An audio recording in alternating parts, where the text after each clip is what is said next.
Good morning, everyone. Welcome to the Clark and Bridget Lund Parkinson's Education Center. On behalf of Parkinson's Voice Project, I want to thank Clark and Bridget Lund for their commitment to this organization. I also want to thank Dr. Alan Wagner for sponsoring today's presentation. Let's give them a round of applause.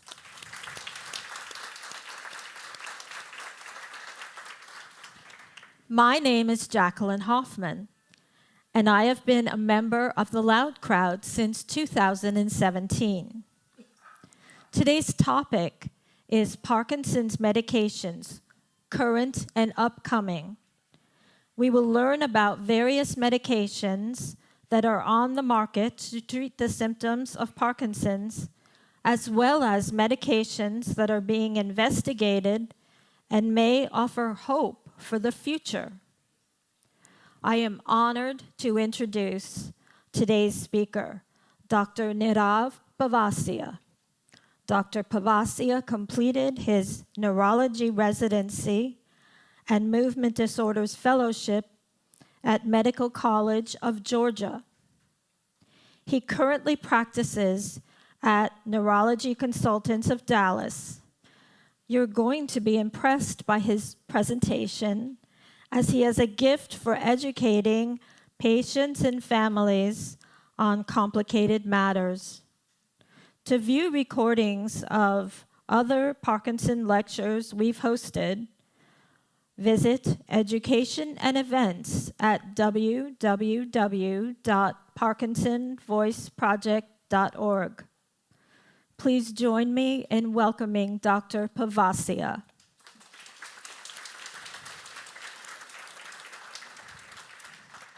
All right. Thank you for the kind introduction. We got a big crowd today. And thank you all for coming on this hot Saturday. I know it's it's a little bit of a task for everybody. And I definitely want to thank you for all the patients, as well as I'm very thankful to the caregivers, actually, because I know caregivers, they put up with a lot of the illness-related complications and stick through the patient's journey, and so caregiver support is essential in taking care of Parkinson patients. So I want to give a round of applause to all the caregivers as well. All right. So today I want to talk about what are the current medication options and in the market right now, as well as what's in the pipeline.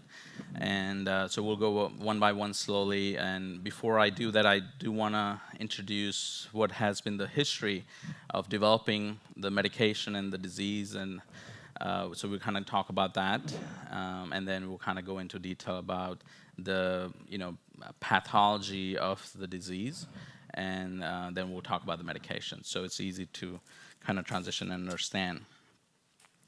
So let's talk about this slide here. Now, I know it's not very visible, but I've highlighted the red boxes. Those are the main boxes. So first one is in 1817 is when the James Parkinson, a neurologist in London, described the 6 cases of Parkinson's disease in his essay called Shaking Palsy. And that's where he described the motor symptoms of Parkinson's disease, such as resting tremor, stiffness, slowness, shuffling gait, and a lot of other symptoms. And so just in 2017, we celebrated 200th anniversary since it was first brought to public knowledge about this disease. Then moving forward, I'm not going to go over every single years, but the main ones I want to highlight in 1960s was when we figured out that dopamine is the issue. Okay. So we all know that Parkinson patients have low amounts of dopamine in their brain, but that was not known until around 1960s. And then 1968 was the first time that we all know carbidopa, levodopa medication, that's when it was developed. But before that medication was developed, they were giving it through IV, in a powder form, and it was causing lots and lots of nausea to the patients. And not until 1968, they figured out that combining with carbidopa with levodopa was actually better for the patient, minimizing the nausea effect. And that's what Sinemet stands for. Sin in Latin is without, emet is emesis, so without nausea, vomiting. And that's what the medication stands for, okay? So that mystery is solved. So that's what, and then moving forward, 1997 was the first time a gene mutation causing Parkinson's disease was found. So not until 1997, we still to this day don't know what causes Parkinson's disease. We think partly it's genetic, partly it can be environmental factors. A lot of things are implicated: fertilizers, pesticides, living in a rural area, drinking well water. All those are risk factors. But we still, to this day, we don't know why it happens. Even the genetic part, genetic mutation-related Parkinson's disease is not that common. It's about maybe 10% to 15% at the most. But most of it is spontaneously occurring. We don't know why. But we don't know. We know what happens. The dopamine-generating neurons starts dying off, and we know that's the problem. And then moving forward, in late 90s, other than carbidopa-levodopa, we developed pramipexole, ropinirole, and then came rasagiline or Azilect, and then a lot of other medication options became available. All right.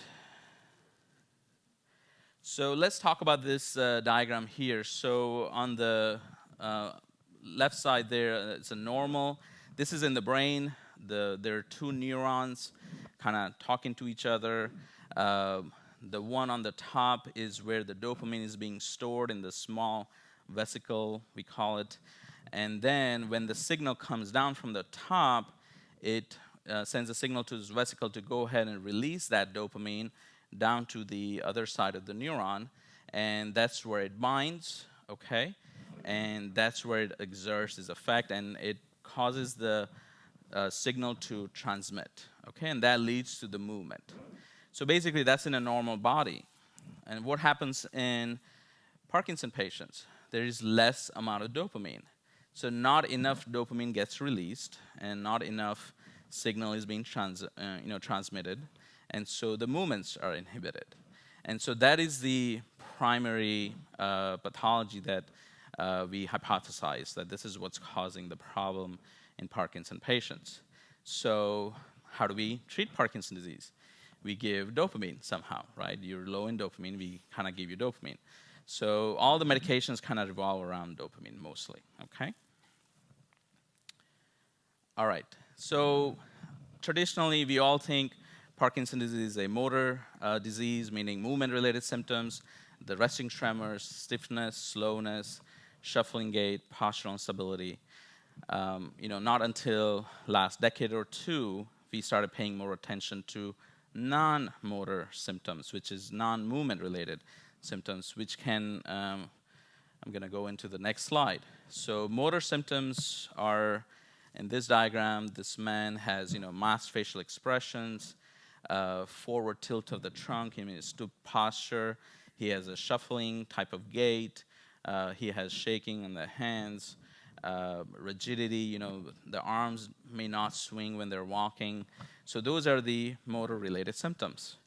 However, the non-motor related symptoms, and you can see a whole host of those, that's a big part of the disease that we were not addressing until just like last couple of decades.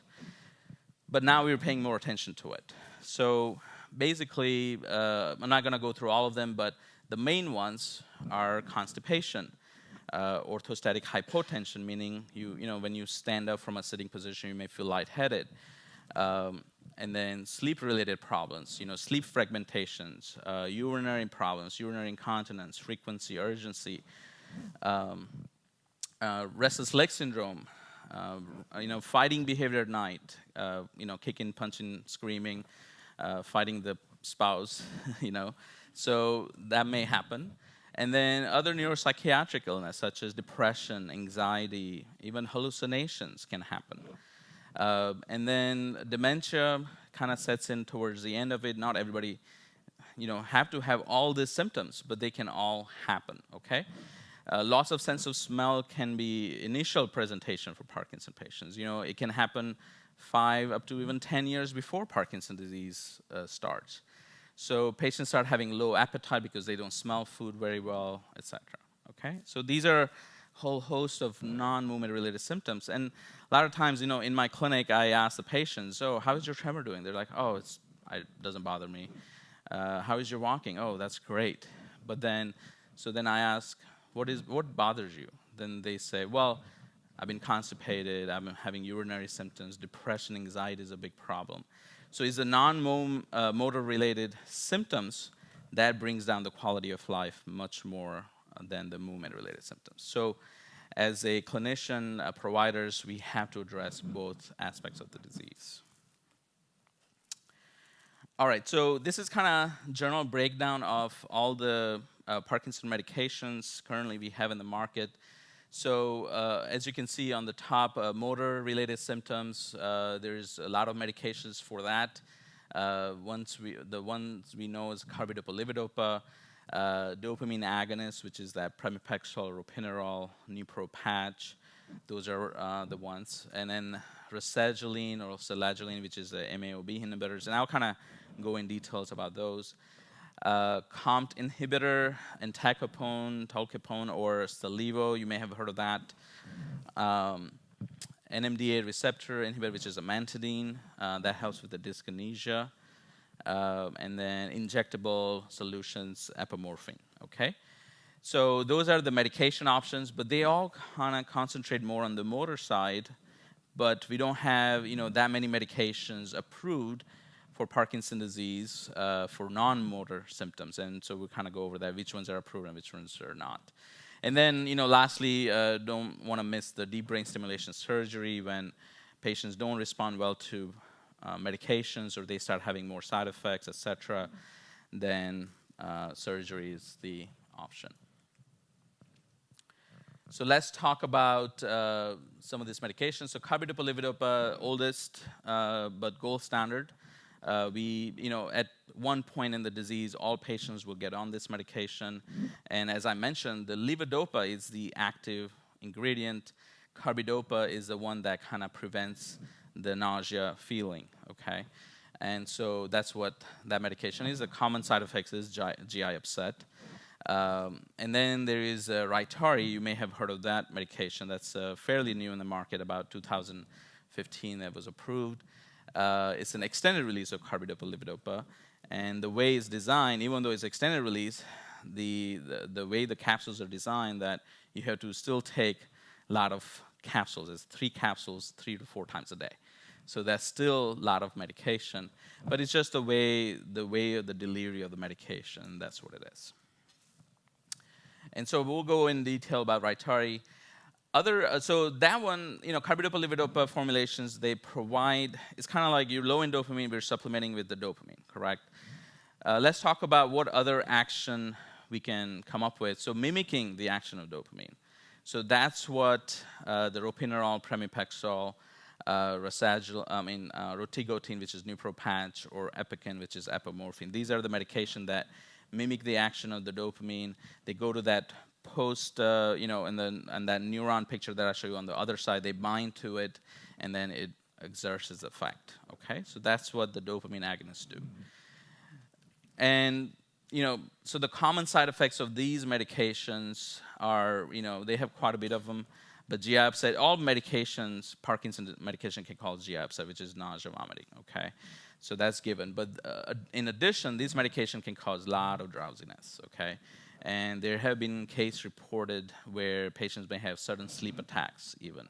So they will be kind of sitting or walking around and they suddenly feel sleepy, they just go to sleep. But that's rare, okay? It doesn't happen that common. The other side effects of these medications is compulsive behavior. And again, it's a rare type of side effect, but patients may want to gamble. They want to spend a lot of money and buy more gifts for their spouse. So spouse don't mind it. But overall compulsive type of behavior, they cannot control their impulses, basically. Okay, so that can happen with these medications. Preventing breakdown of dopamine. So dopamine is a neurochemical in the brain, neurotransmitter, and there are many of the other ones, but dopamine goes through this recycling process where it kind of is taken back up in the neuron and goes through the recycling process. So if we can stop that recycling, then more kind of hangs around and it can exert its effects more. So that's what these medications help with, which is rasagiline or Azilect, and entacapone, okay? Stalevo is a Sinemet and entacapone together, okay? And sulfonamide, which was a Xadago, that's a new one in the market, got approved last year. So these are the medication that, the recycling process is slowed down quite a bit where the dopamine is hanging around more, so more is available. So it increases the on time. On time meaning the Sinemet lasts longer, so your movements are smoother, okay? Then the other ones don't necessarily affect dopamine, but they affect the other neurotransmitter. Amantadine, extended release, recently got approved. We'll talk about that. And that's a Gocovri that helps with dyskinesia, and that affects the glutamate neurotransmitter. Artane or trihexyphenidyl affects the acetylcholine neurotransmitter, and it's very helpful in controlling the tremor.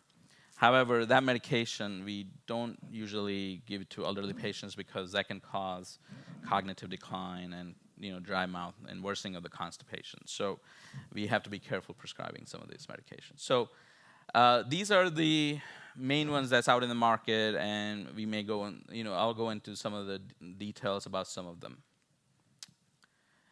Before I dive into that, let's talk about a quick update on deep brain stimulation. What has been, what are the advancements in that area? So we all know Medtronic. You may have heard of it. That's the oldest company in the market for DBS. 1997, when was the first DBS, FDA approved the DBS device for Parkinson disease tremors. And then it got approved for other indication as well. But Medtronic has been around for almost 20 years, and it's very, very good device. It works. Then Abbott came in the market about 2.5 years ago or so. Initially it was marketed as St. Jude medical device, but now the Abbott kind of merged or bought out the device. So Abbott is a newer device, and Boston Scientific just got approved late last year, and so that's the third company. So how are they different? So Abbott and Boston Scientific, the way it delivers the therapy is different. Potential for side effect is less with the newer devices. The battery life, patients who have DBS here know about the changing of the battery, etc. So the DBS devices do run on the battery, okay? And this is a picture of a patient who's had a DBS device where, as you can see in the chest, that's the battery device, and that's what's we are giving a small amount of current to the battery, and battery has positive, negative charges, so we're just providing those charges in the brain to calm the circuit down and control the symptoms, basically. Okay. Nonetheless, it is a brain surgery. And it can have various complications. But I won't go too much in detail about the deep brain stimulation. But there are advancements being done. Now they're looking at device where what we call an adaptive DBS, which is it kind of senses your movements and then fires accordingly, and then kind of goes to sleep mode and etc. Okay, so there's a lot of advancement being done in that area as well. All right. How are the pharmaceutical companies addressing the issue with the, kind of counteracting the side effects with the current medications? So one way we can do it is, make the medications last extra long time. Okay, that's one way to do it. So extended release formulations can be available. And then better or direct delivery options, okay? So instead of just taking it by mouth, letting it go down to your stomach or intestine, letting it break down and letting it get absorbed, that takes time. So I'm sure a lot of Parkinson patients here will agree that it takes about 30, 45 minutes, or maybe up to an hour for Sinemet to work, okay? So we can try to better deliver these medications, so that way it's in more of a instantaneous effect, or within 5-10 minutes or so. Okay, so what are those options? So we can have inhaled formulations through the nose. So we'll talk about that. Injections. So whenever you feel off time, you can inject yourself and you turn on like this within 5-10 minutes. Subcutaneous delivery. Okay, through the skin. Sublingual. Okay, so these are rescue options. And stomach tube or pump options.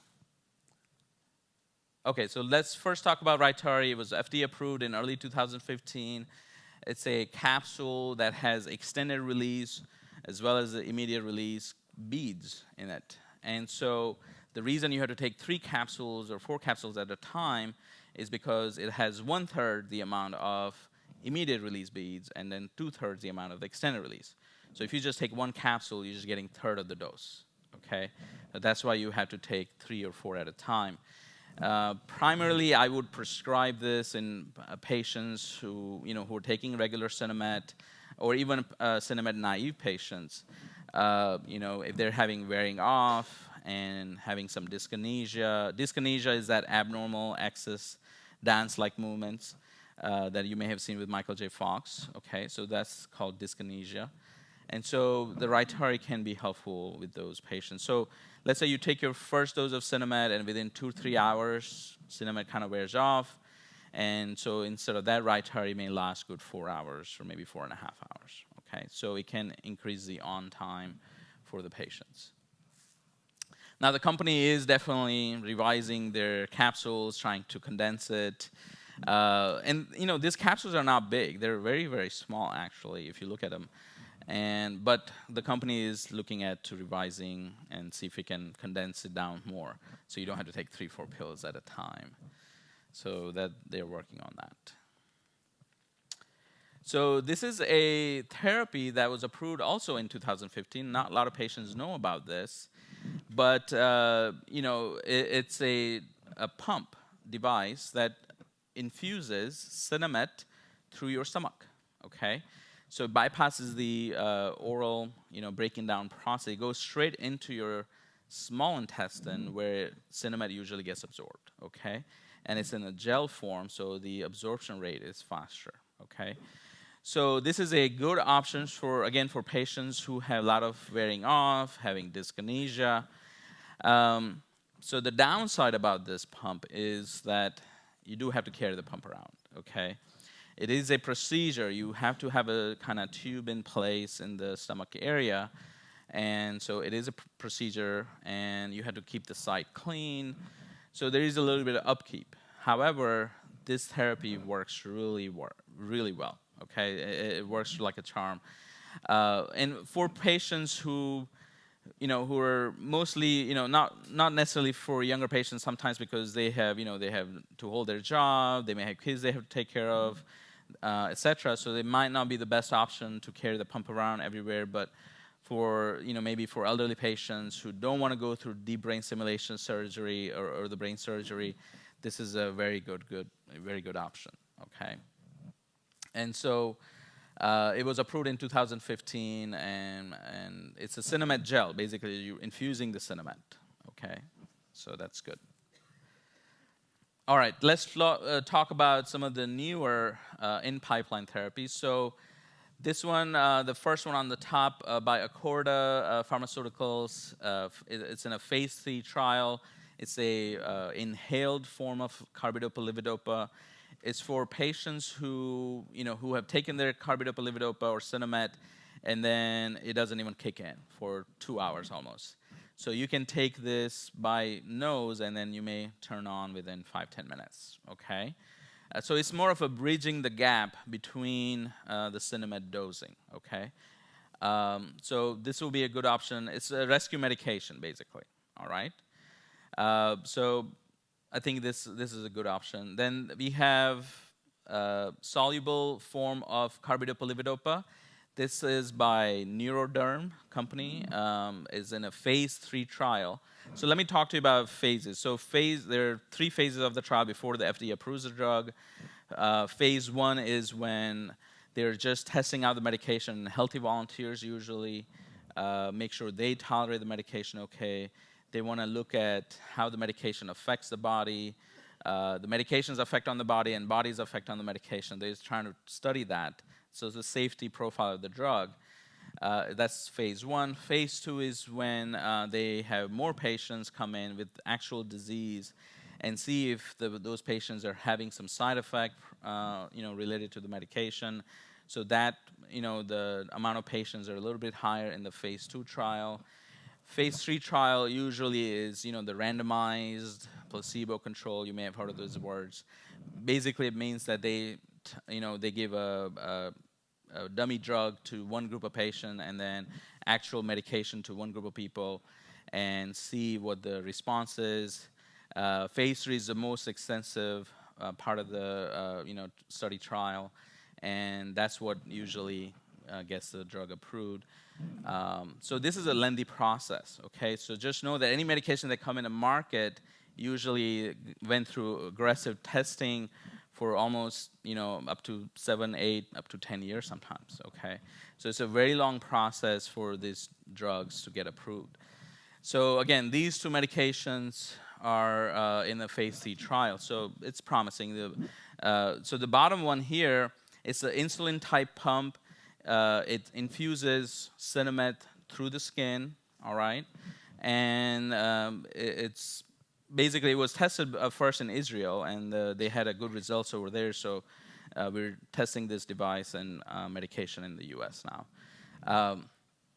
What the goal for this medication is to kind of have a carbidopa-levodopa getting infused throughout the day. So you never feel the roller coaster rise on, off type. So that's the goal of this medication. And this one doesn't require any procedure, so that's just good, okay? Nonetheless, it doesn't come with any, no medications without side effects, right? So this one can cause site reaction, can cause nodules or swelling, etc. And it's kind of like an insulin pump. So patients who are diabetic and have insulin pump, they do have similar reaction. They may get some bruising, etc. Okay, so that's a potential complication with this. But imagine, you don't have to take anything by mouth with the Sinemet, and this is getting infused. So I think it's a good option. Then we have accordion pill, which is, again, in phase 3, they're recruiting. This is a capsule that when you take it, it goes in the stomach, the capsule unfolds and kind of just stays in the stomach and slowly releases the medication, all maybe up to 12 hours a day, 12 to 14 hours a day maybe. So it's a once a day or twice a day medication at the most, and significantly prolong the absorption time. So that's also in phase 3 trial. Then this one was FDA approved in last year, August 2017, and it's now available through a specialty pharmacy, the amantadine extended release Gocovri. And I have given that to probably about 10 to 15 of my patients for dyskinesia. Dyskinesia, again, that abnormal excess involuntary movements. That's just part of the disease that comes kind of mid-stage of the disease with taking Sinemet for a long time, and it doesn't, it may cause a lot of issues, including falls, and it can be embarrassing for a lot of patients. So this medication can help those excess movements. It's a once a day. You take it at bedtime, and also gives you a prolonged on time during the daytime. Okay, so it has a lot of benefits. So the side effect of this medication is it can cause dry mouth, constipation, and then the worst of it is it can cause hallucinations too. So we have to be very careful. We have to monitor that, okay? So, and I wouldn't recommend this for patients who are already having hallucinations, but it's a good option otherwise. All right, so let's talk about some of the other mechanism of action, which is preventing the breakdown of dopamine, that recycling process. So MAOB inhibitor, which is sulfinamide or Xadago, that was approved last year as well, and it helps prolong the on time, reduce the off time. It's similar in the same class as the Azilect, but slightly a little more potent. Okay, and it's an adjunct therapy to carbidopa-levodopa. So if you are not on carbidopa-levodopa, you shouldn't be taking this medication. All right. The other one is COMT inhibitor. Again, this is to preventing the breakdown of dopamine. Opicapone, phase 3 complete in Europe. We're just waiting for the FDA approval in the US. This one is a once-a-day medication. This one is very promising. I'm kind of excited about this one. It's once a day, and it prolongs the effect of Sinemet in your body. So again, these are all medication that prolongs the on time for you. All right. Epican. This is a old option on 2004, and not a lot of people know about this option. How many of you guys have heard about Epican? 1, 2, 3, 4. So again, a lot of people don't know about this because it's not heavily marketed, but it's an epimorphine, which is a dopamine agonist, mimics the action of dopamine. But it's a very good rescue medication for patients who have early morning off time, meaning they wake up, they take their Sinemet, but it takes 2 to 3 hours to work. So you can give yourself this, you just pinch your skin on your abdomen area, give yourself this very small needle, it's less than ½ an inch, and then you poke yourself, give yourself a medication, and voila, in 10 to 15 minutes you're moving. It's very fast acting, very rapid.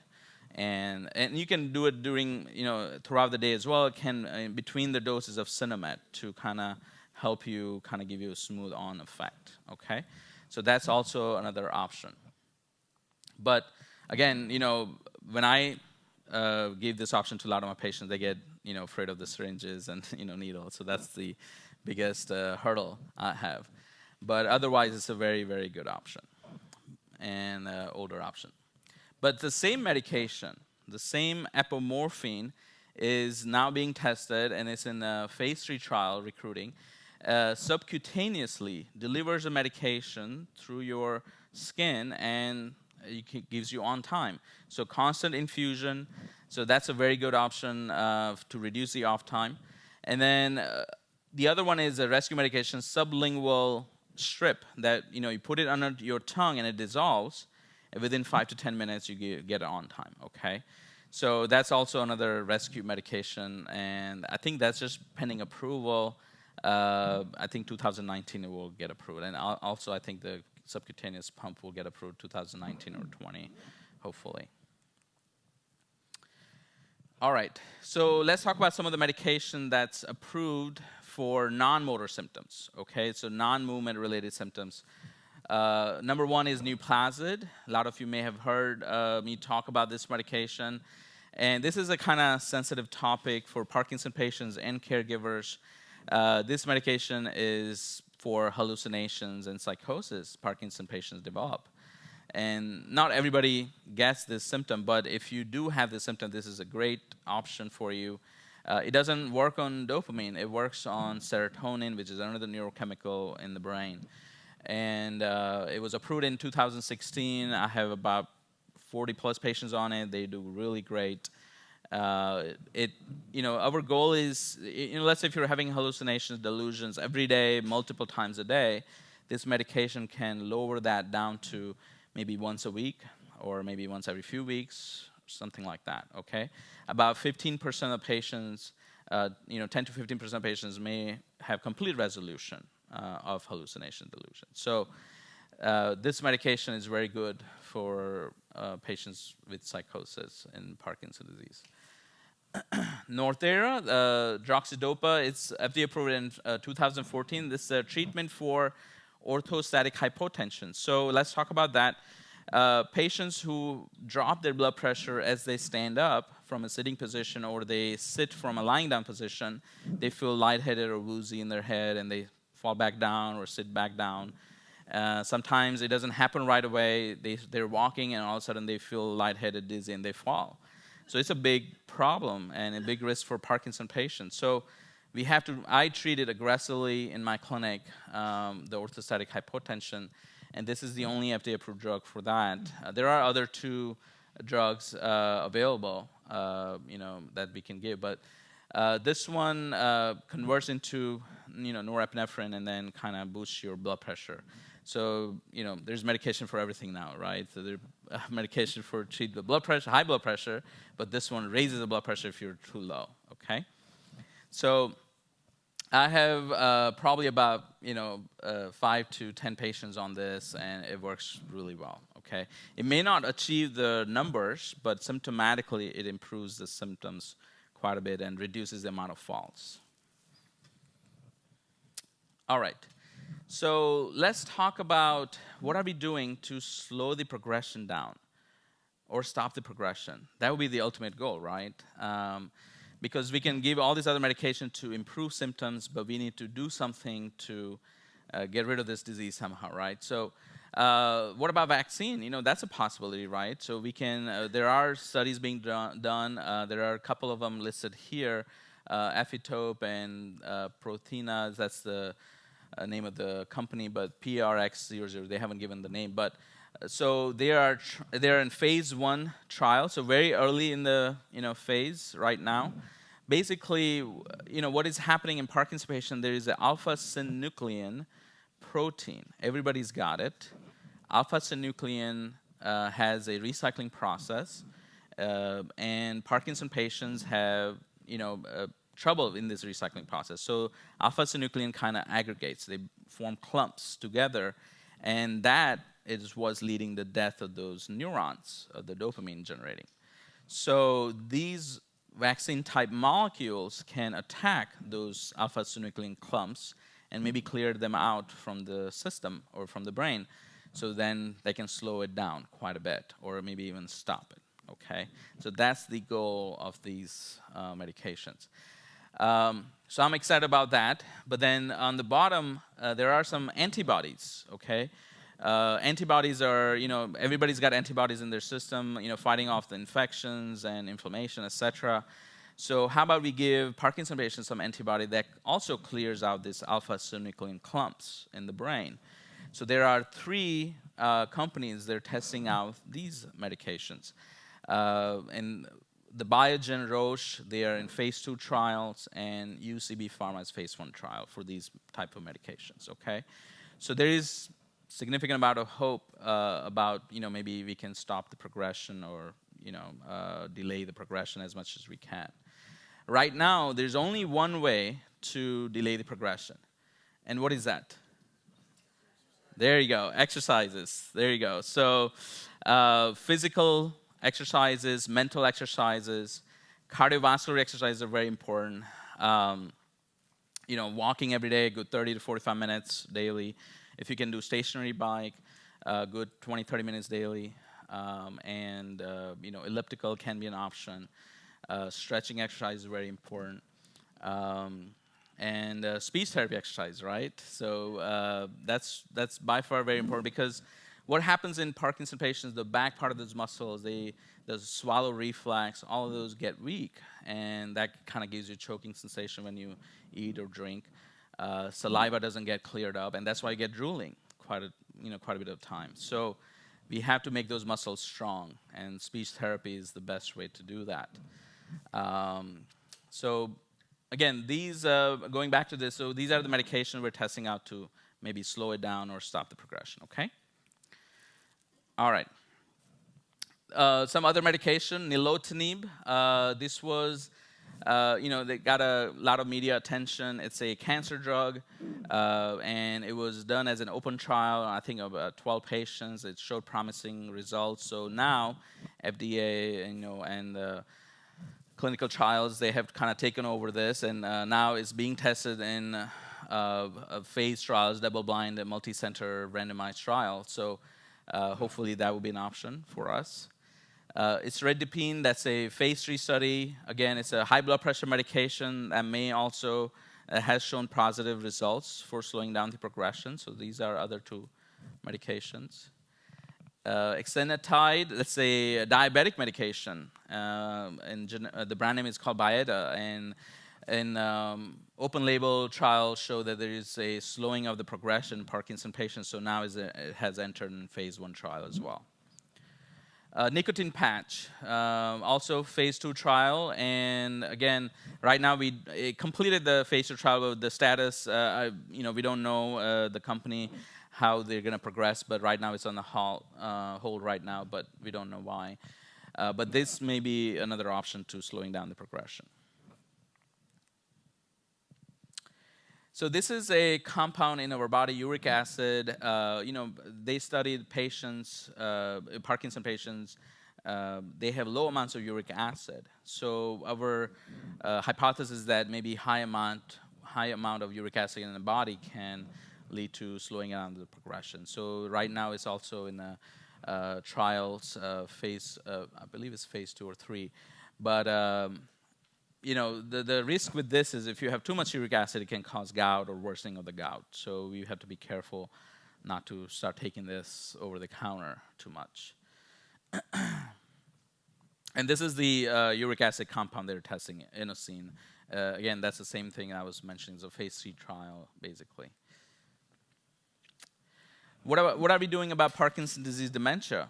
Okay, once you develop, cognitive memory decline, we need to do something about that as well. We can try to slow that down or improve cognition. So the medications we have in the market right now, it does not, improve cognition. It just kind of keeps your memory and cognition kind of stable for, longer period of time. It doesn't have an immediate effect. So the medication you may have heard of currently in the market for Parkinson's disease dementia is the same medication we use for Alzheimer's dementia, which is Aricept, Namenda, Nemzuric, Exelon patch, etc. So we use those same medications currently. However, we need to try to see if we can improve cognition. So these are the 2 medications we are studying. One is a D1 potentiator, which is in a phase 2 trial. And then one is a serotonin receptor blocker, is also in a phase 2 trial. So these are the 2 medications to kind of improve cognition in these patients. I know this is a topic that always comes up. I have a lot of patients ask me about stem cell. Where are we with this? Is this helpful? There is a lot of online marketing going on about this. A lot of companies claim that stem cell is very helpful. And to be honest, there hasn't been any long-term randomized controlled trials being done. There are, being tested, but we don't know these stem cells when you inject, and when they go up to the brain, is it gonna generate those dopamine neurons? We don't know that yet. We don't know what those cells will do. In fact, there are, sometimes there can be a lot of complications related to stem cell. I had a couple of patients who, did it on their own discretion. They had complications. They developed infections. They had bleeding, etc. So you want to be careful with this. Okay. So this is where we are. Okay. How much we know, that's on the top, and how much there is to learn. So more we know about Parkinson's disease, we feel like we don't know enough. Okay. And so, as I mentioned earlier, for the longest time, we always talked about the tremor, stiffness, slowness, which is important. We need to fix that problem. But then the non-motor symptoms, that's the underneath that, ocean right there. That's what's causing decline and lowering the quality of life in a lot of patients. So, as a clinician, we need to do a better job. But as a patient and caregivers, you also need to be aggressive in, bringing it up to your physician to say, hey, I'm having this problem. What can you do about it? I'm having this symptom. Where, can we treat this? Because that's really lowering quality of my life. And so at the end of the day, our goal is to enjoy life, right? You want to do things that you like doing. Don't want to keep taking medications and so many of it all the time. So if there are better options we can use to minimize that, that would be great. Okay. So much to learn, so little time. this is the end of my presentation. Do we have any questions? And questions can be about anything, about Parkinson's disease treatment, research, whatever. So if you have a question, we have microphones. Please wait till a microphone gets to you so everybody can hear your question in here and on the live stream.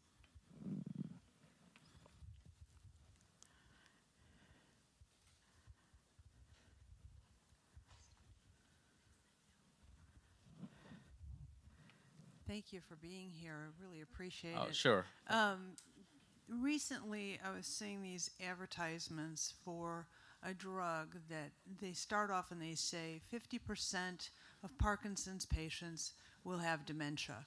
And this particular drug, I believe, was on an expedited approval from the FDA. And I forget the name of it. Sure. Are you familiar with the drug I'm talking about? Nothing has come in the market that's FDA approved for Parkinson's disease, and not that I am aware of. There has been some of this, medication that I talked about. I don't know if it's FDA approved or it's in a trial. The first one, the dopamine 1 potentiator, I've heard patients tell me that on the radio they have heard about this commercial from Eli Lilly. That's the name of the pharmaceutical company. I don't know if that rings a bell. But they have done a lot of advertisement. And so, but to give you your answer, I don't know if there is FDA-approved medication already out in the market for Parkinson's dementia. Yeah. And one other question. Uh-huh. Duopa pump? Yes. What's the experience so far in this community? Because I've noticed on blogs, do you have experience with a Duopa pump? And not a lot of people have, from what I can tell. That's a correct statement. So in Dallas-Fort Worth area, there are about, I want to say, no more than 10 to 15 patients. So that's not a lot. But if you go to Oklahoma, especially in the Tulsa area, there are almost 100 patients have been implanted or with the device. It's a very good medication option. The biggest hurdle I have in the practice is getting the idea of having the pump with you at all times, and also having that tube with you at all times. And nonetheless, yes, it is a cosmetically not a very appealing option, but it does take care of the symptoms quite well. That wearing on and off kind of roller coaster rides, and as well as dyskinesia. If you're not a big fan of going through deep brain stimulation surgery, and nothing is a miracle, right? So deep brain stimulation is not a miracle surgery. It has a lot of complications. It can have a lot of side effects. And so Duopa is an option. The good thing about Duopa option is that it is reversible. So let's say 3 months or 6 months into it, you're like, oh, I'm just tired of carrying this around. I want this. Maybe there's some infections because it can happen. You can always take it out, and the small tiny little hole will heal on its own. Okay, so, but you're right. So not a lot of patients have it, and even in my clinic, I don't have any patients on it yet. But I do bring it up to patients who have a lot of those roller coaster rides, and they are not a good candidate for DBS surgery, number one, or they are not wanting to get it done. Okay, so the other appealing options are, kind of being tested with the subcutaneously, which is not, you don't need that procedure done. The risk of infections is relatively less, and it's removable right away, if you need to, and the pump size is smaller. And so if patients want to wait for those kind of options, that's also, valid thought. But until then, if you're feeling you're having a lot of on and off, you can get Duopa done. See if you like it. Patients who have done Duopa, they love it. They said they should have done this a long time ago. Unless they're having, of course, complications, then they have to remove it, etc. And the procedure is not also long. It doesn't have to require, prolonged anesthesia like the DBS surgery is. It's a 30 to 45-minute procedure on a conscious sedation is being done.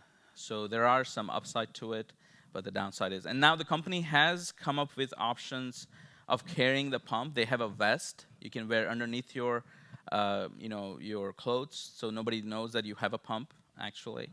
The pump has a carrying pocket, and you can look at the pump. So the way it works, in the morning, you give yourself a loading dose, and that's it. Then you're good to go for all day, smooth sailing. You don't have to worry about taking your pills left and right. So that's why I think it's a good option for those patients who take Cinemed every 2 hours, and 7 to 8 times a day. That's a lot. So. Yes.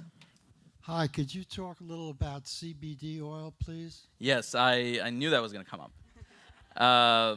So that's also a very hot topic right now. Along with marijuana, I have, I can't count enough. My patients ask me all the time. So to give you answers, no long-term studies have been done. It hasn't been tested in Parkinson patients. There was a video floating out there, a patient who was having dyskinesia, and I think he took either marijuana or CBD oil, and his dyskinesia got really, it almost resolved, and his speech got better, etc. And so that's promising. I mean, that's good. We just don't know how it will affect with every Parkinson patient, right? Because every Parkinson patient is different. Their symptoms are different. And so, marijuana has a lot of chemicals, but there are 2 main chemicals. CBD is one of them, and THC is the other. THC is the one that kind of gives you that high euphoric effect.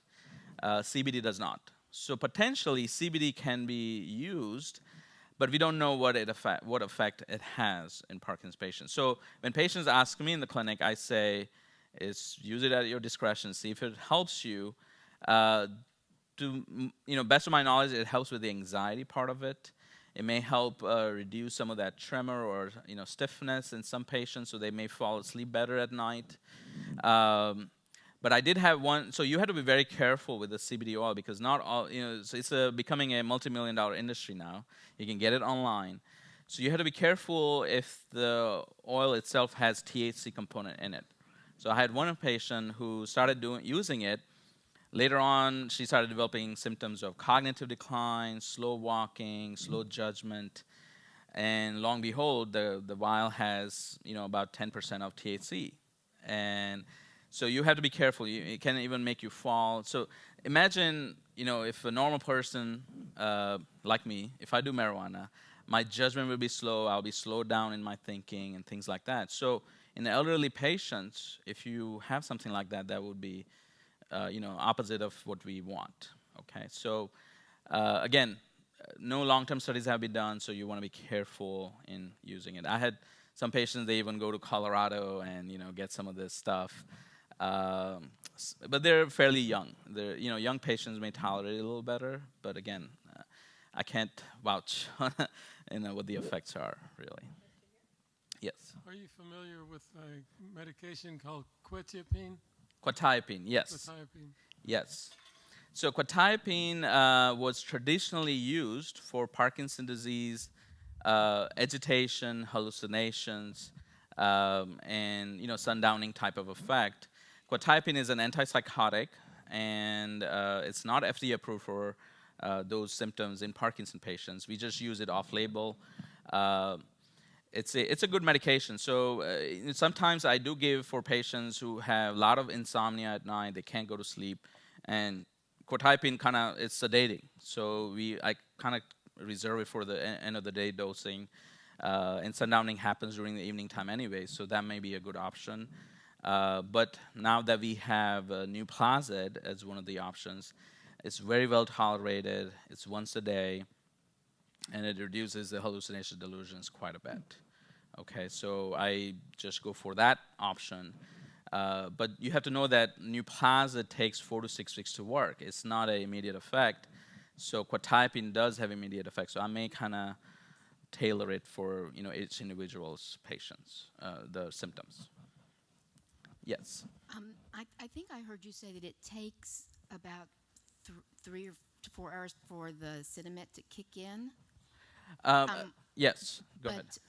I mean, that's about how often you take it. Yes. So it depends on some patients. That's a very good question. And so let me tell you what happens.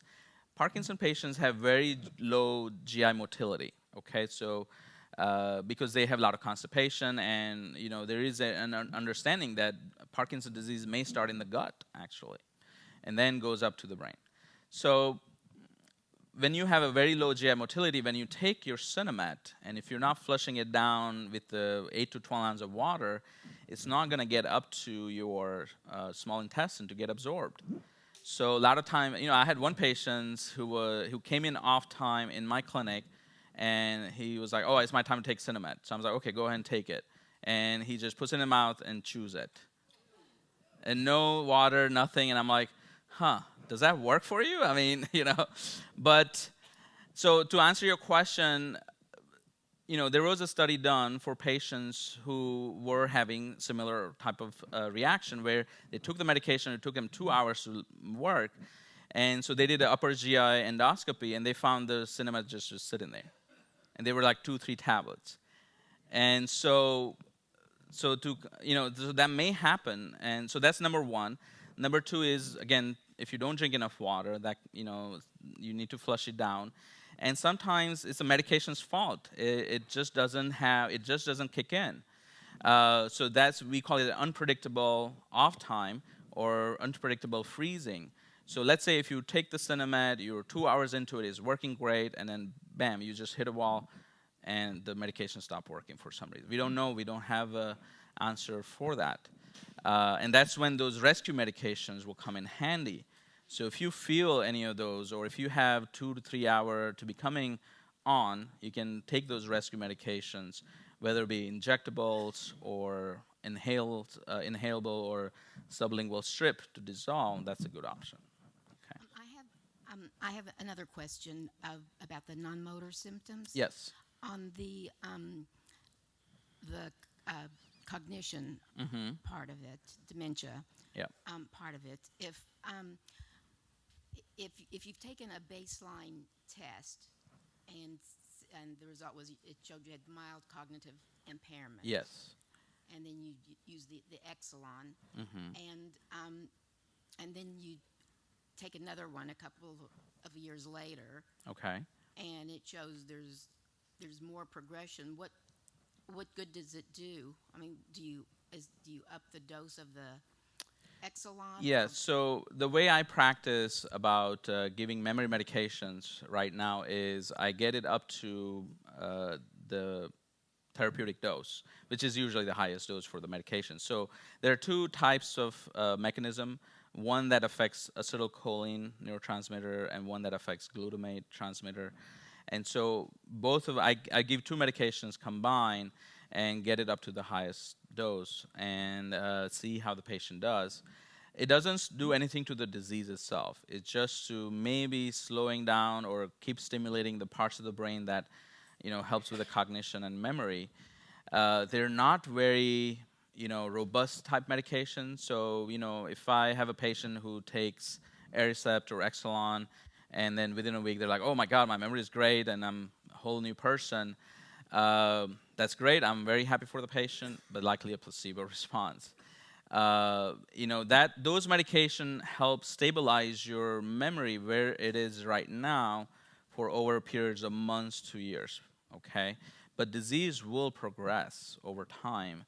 Medications work in the background. Sometimes it's almost like psychologically also for the physician that we're doing something about it, right? And if you don't do anything about it, we know it's going to progress, so might as well, give medications. But right now we don't have anything, unfortunately. We're testing to improve cognition. So that's where we are. Yes? On the Rytary and the patch, is the patch less expensive than the Rytary? It really depends on your insurance, to be honest. Yeah, my insurance is covering a third. I'm sorry? My insurance is covering a third of the Rytary. Oh, okay. So again, Rytary, when it came in the market, they didn't have the best support, the company. They didn't have a good program. And just last year, they've done a better job. They have a My Rytary program. And so through that, I can't speak for how it is different for every patient, depending on what tier of their insurance is, Medicare or even supplemental. But I do have some patients, even to this day, getting Rytary approved. It may cost them even $800 a month, and it's quite a bit. So those patients, I revert back to taking Cinemed or some other options that I talked about. Same thing with Nipro Patch. They do have a great program in place, but again, it just insurance companies, and I know patients get quite frustrated, but I get a lot frustrated about it too. So to get it all approved, because I know it works for the patients. Rytary works really well for a lot of patients. When it came out in the market, patients did great for 6 months, and all of a sudden insurance put up their hands up, and they're like, "Oh, we're not going to cover it anymore," and it was kind of discouraging. But the company has done a little better job now. Is the Cinemat, is that the real, it doesn't cost very much? Yeah, Cinemed or carbidopa levodopa has been in the market for almost 40 plus years. So it's a generic. So that one is very should be very cheap. I started on that, and when I got to the maximum dose, my stomach just went bananas. Oh, yes. But I was also had a number of medical issues at that time. Would it be worth the while to go back and try the Cinemed one more time? Yes, definitely. You can certainly try it. If the Rytary is very expensive, if it doesn't give you a right response for you, Cinemed is probably the better option at this point. So yes, that's definitely an option for you. Yes, go ahead. My husband describes a symptom of disengaging or zoning out. He can't seem to describe it any other way, and I'm wondering if you're familiar with something like that. So when you describe that to me, first thing that comes to my mind, is it during the period where the medication is towards the tail end of when it's wearing off, do you think? It's hard to say. Okay. It really is hard to say. He's But taking Namenda and Exelon. Okay. So those are the memory medications. Those medications won't help with that type of symptom. But I would say patients who have those wearing off episodes where the medication is supposed to last 4 hours or 5 hours, but it may, around 2 to 3 hours, they may wear off. And I do have patients feel that way. They feel out of energy. They stop, speech gets very slurred. They start shuffling. The tremor comes back. Mentally, they also feel drained. So, that's one thing. The other thing is it could be low blood pressure. If your brain is not getting perfused with enough blood flow, that can also cause similar symptoms. So you want to kind of keep an eye on the blood pressure, lying down, sitting, standing, see if it's dropping yet. That could be another cause for it. Okay. Thank you. Yes. Yeah. I've never thought my husband had dyskinesia, but and this may just be because maybe in the morning the medicine is not working as much, but he gets the listing. I can put a pill in here, and everything, but we have a lot of this listing, and then of course when we're walking back from the breakfast table, or it's much more difficult. Okay. Sometimes. Sure. I don't know. I wouldn't say it's, he doesn't have the Michael J. Fox. I see. But you think maybe that's just the medication kicking in. So do you know, is he taking Stalevo or entacapone? He's had Parkinson, been diagnosed for 11 years. So. But is he taking the entacapone? Do you know? Yes, we are taking the entacapone. So that is we call that a Pisa syndrome in some of the Parkinson patients from Pisa Tower from Italy. So basically, it can be an effect of taking entacapone, actually. It's been documented. So, I do have patients who were taking entacapone. They just kind of lean to the one side of the body. And so that's probably part of it. Because he takes the dissolvable, Stalevo in the morning. I see. Cinnamon. Yeah. So that's probably what's causing it. And I mean, a lot of times I have patients who have a lot of similar complaints or something different.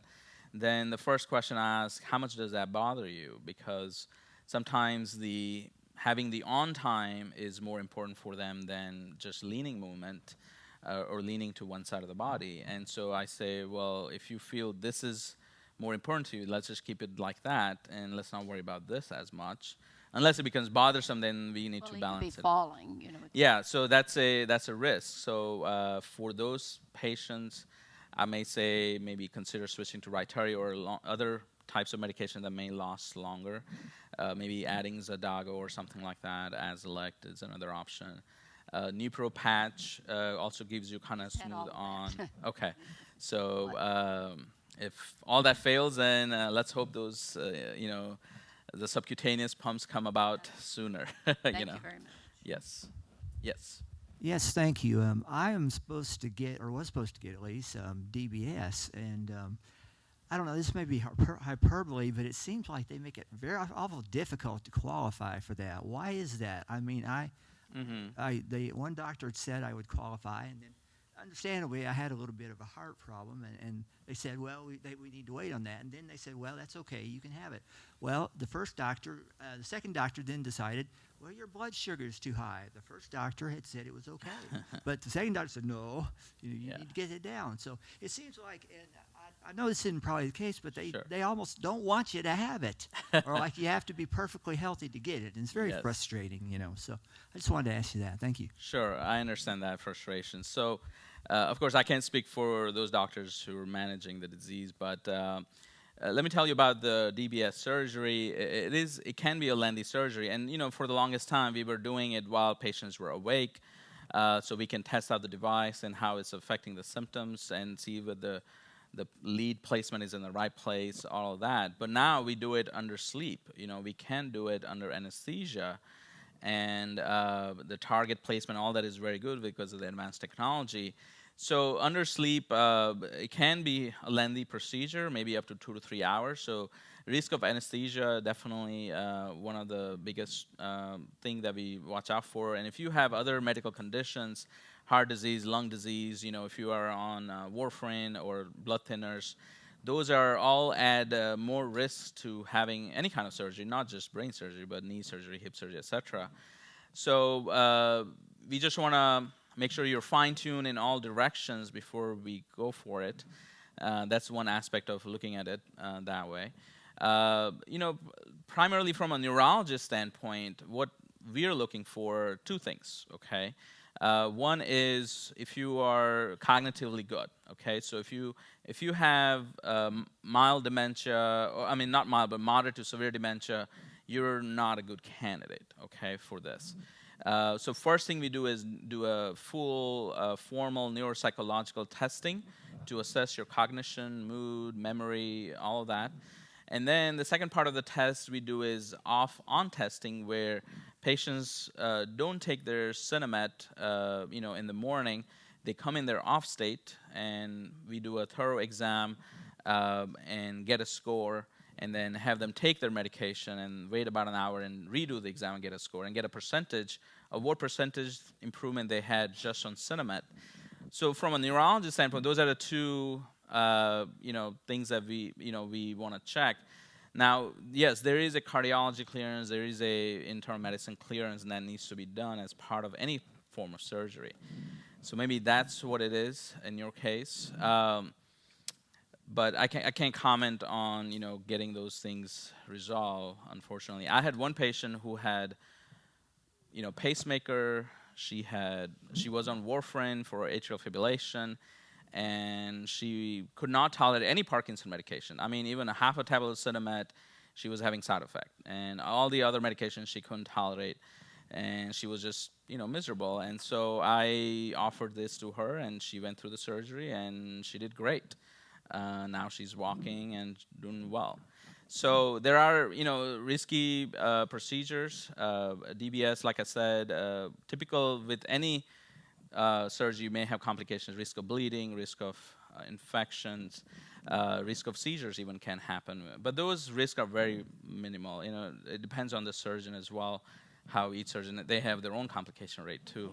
So you want to go to an experienced surgeon. Okay. Yes. It seems that a lot of, excuse me, a lot of these medications have carbidopa, levodopa in them. Is there any long-term history for side effects, or taking a lot? Not so much. We see that initial stage of the disease, when we give carbidopa, levodopa, we consider it a honeymoon phase. You do really well, your symptoms are well controlled. A lot of patients have complete resolution of their symptoms. They don't even notice any tremor, stiffness, slowness. They do well. And as you kind of enter the middle stage of the disease, we call it, it's more of that, roller coaster ride starts happening. You get dyskinesia.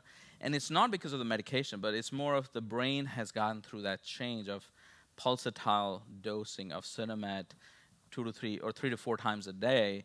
And those dopamine, and so a lot of the patients who don't have Parkinson's disease, we all have dopamine levels kind of at baseline, and that's why we don't get that dyskinesia in us. But patients who take Cinemet because of low dopamine levels, pulsatile dosing leads to the dyskinesia, wearing on and off type of symptoms. So I don't necessarily consider that as, one can say that is a side effect of Cinemet. But it's more of just the brain has gone through the changes. And I think other neurotransmitter may play a role, for example, glutamate, and that is why the Gocovri got approved, and that acts on glutamate to calm down the dyskinesia, okay? So it's not all Cinemet causing the issues. And it can happen with any of the drugs. So not only Cinemet, and so a lot of times you may read on the internet, oh, you want to wait until you take Cinemet, because it may cause dyskinesia, so start with dopamine agonists first. I think that's just more of a marketing gimmick for those dopamine class pharmaceutical companies, because there were patients who did not take Cinemet initially. They were taking dopamine agonists. 5 years later, they took Cinemet. First dose, they developed dyskinesia. So it doesn't matter when you started, you're gonna get, you may or may not get dyskinesia at one point. So, it doesn't make sense to hold it off all the time. So in elderly patients, I usually start them off with Cinemet at the first time when I diagnose them, and if they need it. But dopamine agonist also is reserved for maybe younger patients. Yeah. You may have kind of touched a little bit on what I was going to ask about the treatment for young onset. I've read articles recommending agonists initially. What is your thought on that? Yeah, so typically for young patients, it is an attractive option, and I do that. The reason being, young patients, they cannot afford to have 3 to 4 times a day Cinemet type of dosing. They're busy. They have work life. They have to take care of family, etc. They may forget taking Cinemet. I usually like extended release version of dopamine agonists, such as Mirapex or Ropinirole. I give them at bedtime to kind of have a smooth effect all throughout the day. So I think that's a valid option for young patients. Older patients usually are retired, so Cinemet, and then they respond better to Cinemet as well, because older patients, when you give them dopamine agonists, they may have a little more side effects. So it's kind of weighing those risks and benefits. But if younger patients don't do well on dopamine agonists, then Cinemet is an option. So, yeah. Question over here. Yes. Hi, Dr. Hi. Pavasia. Hi. My question has to do with something that someone just mentioned earlier. They were taking a medication and they were leaning. I am not taking that type of medication. I've only been diagnosed for a little over a year. Okay. And I take Carbolevo. Okay. However, I have found that in the last month at least, I am leaning as I'm trying to walk outside different ways. Would that be something that can be addressed more by physical therapy, or should I discuss it with my neurologist and see if there's something else for us to do? Thank you. That's a good question. And so I think both ways is fine. Of course, address it with the neurologist. Make sure they understand that you're having this symptom, along with the physical therapy will definitely help. Have you noticed it maybe when the medication, again, going back to my answer before, when the medications wear off, that can also cause leaning some. Sometimes I have patients leaning because of the spine issues. But if it's not happening all the time, it may not be the spine issue. Maybe it's the medication wearing off, and I do have some patients do that. So you want to address the timing of the medication and see if that will improve your symptom. Yeah, keep a log of when you take your medication. I tend to give Cinemet usually every 4 to 4.5 hours at the most, because patients do feel wearing off. Rytari, I may spread it about maybe up to 5 hours initially, but then as the disease progresses, you may narrow that window too. And so keep a log. If you are up, 12 to 15 hours a day from waking up to going to sleep, you may squeeze in at least 4 doses. But one of the mistakes a lot of neurologists do, as well as patients do, is when a lot of times Cinemet is prescribed 3 times a day. So when do patients take it? When they wake up, afternoon, and bedtime. So just know that this medication is to help you move better. If you were taking it at bedtime, you're going to go to sleep anyways. Your symptoms resolve, so you don't need to take it at bedtime, really. But there are only 2 to 3 reasons to take it at bedtime. One is if the tremor keeps you awake, if you're very stiff in the bed and you can't move in the bed, you can't get out of bed, that's the other reason. And then third is if you wake up to go to the bathroom, you can't move. Those are the only reasons to take Cinemet at bedtime. Otherwise, I would try to squeeze it during daytime when you're actually active, every 4 to 5 hours at the most. Okay? Question All right. Yes. Is there any resolution for double vision? I'm sorry, what was the question? Is there any resolution for double vision? Double vision, yes. So, no, not really, other than getting prism glasses from the ophthalmologist office. But a lot of times, even then, that has not resolved the double vision in a lot of my patients.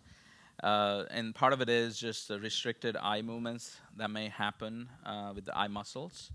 And as the brain is degenerating, the part of the brain that controls the eye movements, and that's the part that's degenerating. And so you can't move as smoothly as how you did before, and that leads to the double vision usually.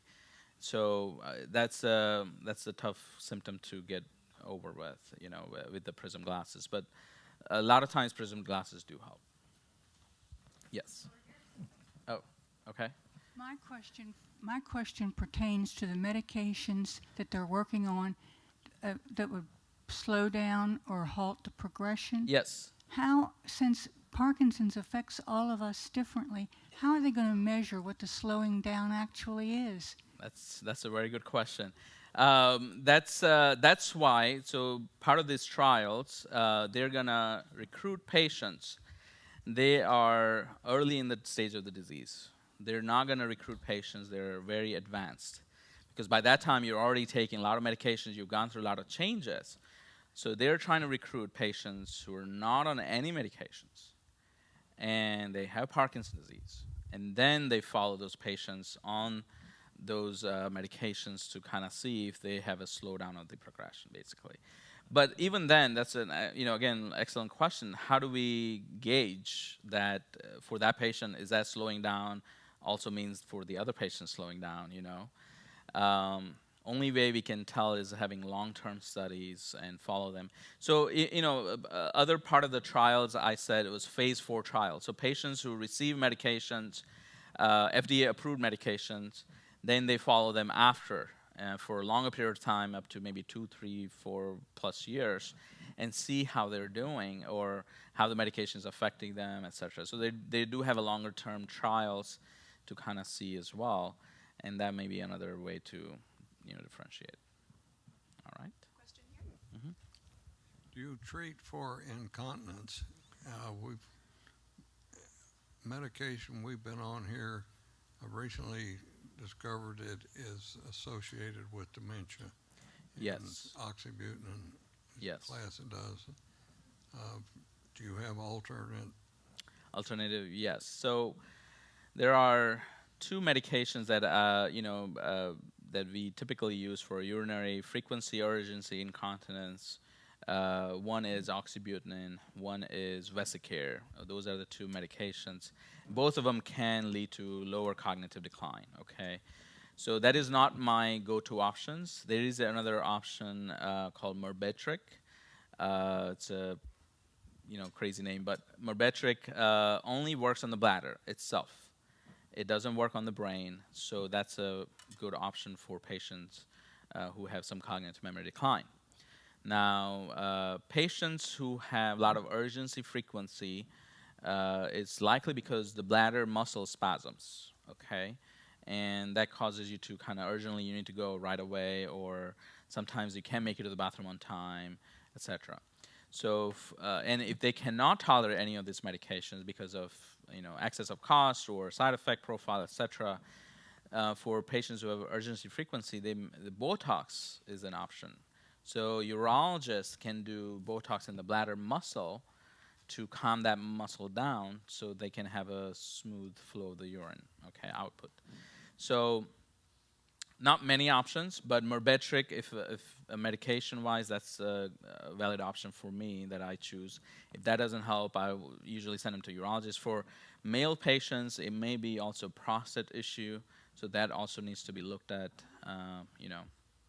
And for female patients, the urinary tract infections needs to be ruled out, etc. That can also lead to urgency frequency. Okay. Yes. How strict do you have to be about eating the protein with the cinnamon? The cinnamon. 1 hour before, 2 hours after. Yes. Can you have 2 grams, or does it have to be 0? And okay, that's a good question, do and it's a widely confused concept as well for patients. So typically, let's say if I have a new patient come in and they've never taken Cinemet, and I'm prescribing a Cinemet, so I would say go ahead and take it with food. That's okay. Take it with protein. That's okay, because having food and Cinemet together, that's going to minimize nausea, because I don't know if that patient is going to get nausea, right? So, but once your body gets used to it, you can take it usually 1 hour before a meal, okay? Now, what is the interaction? So let's talk about that. So let's say you take it with a meal, the stomach is gonna try to mix it with all the gastric juices and try to slow it down. So the transit for the medication is slowed down if you take it with a meal, okay? That's number one. The number two is protein interacts, it's in a competition with the medication for the absorption in the intestine. So, and protein wins that battle. So then the medication becomes less effective. So typically, yes, we do ask patients to take it away 1 hour before a meal, or maybe an hour after a meal, okay?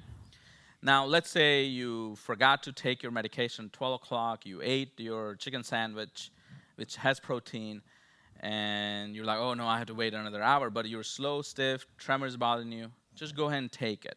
It's not gonna harm you in any way, okay? It's not that medication is gonna give you side effects if you take it with protein. So just go ahead and take it. If it's been a long time, you're suffering with the symptoms, you don't wanna delay it, okay? Patients who have dyskinesia, and I actually tell them take it with food, because again, dyskinesia is at peak level of the medication. So if you take it with food, the dyskinesia severity may be less, okay? So some patients, I do advise them, if they're taking 1 or 1.5 to 2 tablets, and they develop dyskinesia, they need the medication, but they develop dyskinesia. So I say, take it with food, that's okay, it's not gonna harm you, okay? So not a hard fast rule, you can try to avoid it as much. I know it's 4 times a day, 5 times a day sometimes. Hard to coordinate with meals, okay? I mean, I don't take that away from the patients, it's difficult. I mean, I was given antibiotics one time, and it was twice a day, and I was forgetting, So I can't imagine taking it that many times a day, and so it's okay, But try your best to take it away from a meal so you get a good effect of the medication. Yes. Recycling is so expensive. My friends offered to buy it in Mexico, and it was way less. Is there a problem with drugs from Mexico? As long as they don't detain you at the border, I think, I can't comment on the quality of the drugs from other country. I do have some patients, they have gone to Canada or Europe to get it cheaper. If the recycling works for the patient and have tried it, I mean, I'm not I can't say I'm opposed to it. But Azilect just went generic, I think this year or last year or something like that. And so now it should be cheaper in the U.S. market. So unless insurance still gives trouble, to your friend, it's hard to know. But again, I can't comment on the quality of the drug from Mexico. Yes. Hello. My husband has gastric paresis. Yeah. Have you any advice about managing that? He's lost some weight in the past year, not being able to eat enough. Okay. To keep his so strength. that's a good question. Gastroparesis, again, that could be part of the Parkinson disease, and that can cause a lot of nausea, vomiting as well. The GI motility is quite slowed down in Parkinson patients. Typically, in a normal patient, we would prescribe this medication called metoclopramide, which is Reglan. But in Parkinson's patients, we absolutely avoid it because that can block dopamine in the brain. So we definitely don't want to give it, okay? And so there are limited options to at least stimulate appetite. There are maybe medications for it. Like I said, there are medications for everything. So mirtazapine at bedtime can stimulate appetite. A lot of times patients have low appetite because they don't smell food as well. They don't taste it as well. So the appetite goes down and they start losing weight. So it's an issue. Try to squeeze in a little more liquid type, food and, protein in between the dosing of the medication may keep up with the weight. Protein shakes usually have good amount of carbohydrates too. So that may keep up with the weight a little bit better. So liquid or, more cut down chopped food or those type of, kind of semi-liquid type foods may be the best option. Rarely I've had about 1 or 2 patients who absolutely wouldn't eat because of very suppressed appetite, lost weight, almost 70, 80 pounds in a year. For those patients, I had to put a tube to kind of provide nutrition. And so that, that may be a choice if that comes down to it because, you will get weak without good nutrition. Yes, doctor, I had experience with CBD oil. Yes. I had some tremors before I was even diagnosed with Parkinson's. Okay. And so I was taking the CBD oil for about 3 months, and it was working effectively. Okay. And my sister asked me, she said, John, how is your Parkinson's progressing? And I couldn't tell her. Okay. Because I thought the CBD oil was actually disguising my Parkinson's. Okay. So I quit taking it, went to a neurologist, got prescribed ropinirole, Ropinirole, and okay. it's working well. Okay, great. The question I have is, what about Parkinson's freezes? When I was taking the LSVT big program, the physical therapist warned me of Parkinson's freezes, and I've had a few of them. One of them could have been very serious. Yes. I was on the second floor of a Kohl's department store, and I stepped on the escalator and had a Parkinson's freeze. Oh, gosh. And started to fall down the escalator. And fortunately, there was a lady behind me, and she grabbed my shoulder, and she said, John, don't worry, I won't let you fall. I did not know that lady, but she knew my name. Okay. My guardian angel. All right, that's good. What can be done about freezes? Okay, so that's a good question. So Parkinson freezing, what he's mentioning is freezing of gait usually. So let's say you're walking and then your leg just gets stuck to the ground and you can't move. So your upper body is moving, but the legs is not. One or both legs sometimes can freeze. So that tells me a few things. Number one, therapy is, again, that comes about, every stage of the disease. We need to be very aggressive in treating this freezing of gait, because if you don't take care of it initially, it will progress to the point where you start falling. Instead of happening just once or twice a day, it may happen at all time, okay? So one way to address it is aggressive physical therapy. Number two is sometimes low levels of dopamine in the brain can also lead to freezing, so make sure the medications are optimized, all right? Freezing of gait in Parkinson disease brain, it's a complex connections. We don't understand it fully, but we need to address it because it's a major risk for faults.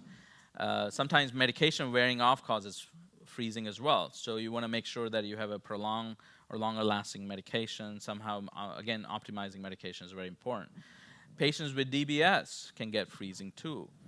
Patients who have DBS, usually they slack off because their symptoms are not well controlled and they stop going to exercises, and that's a very common story I hear. And so for those patients, again, all my patients who come to my clinic gets mandatory twice a year physical therapy, speech therapy, whether they like it or not, okay? So I'm very big on therapies, and in between therapies, whatever they teach you in the classes, you should continue that along with your routine, walking, stretching, stationary bike type exercises. That's what will delay the progression, so you may not. And freezing can be part of, advancement of disease as well. So you want to be, careful, try to slow your disease down as much as you can. So you hold the key, how you want to be in the next 5, 10, 15 years. And so I have a lot of patients who do exercises routinely, and those group of patients progress very slowly. And I have other group, they are less motivated, and they don't do much exercises, and they get in trouble. Okay, so you want to try to stay in this group of patients, all right? All right, that's all the time we have for questions. Let's give All a right. round of applause to Dr. Pavasia. Thank you so much for being here. Thank you all for coming. Appreciate it.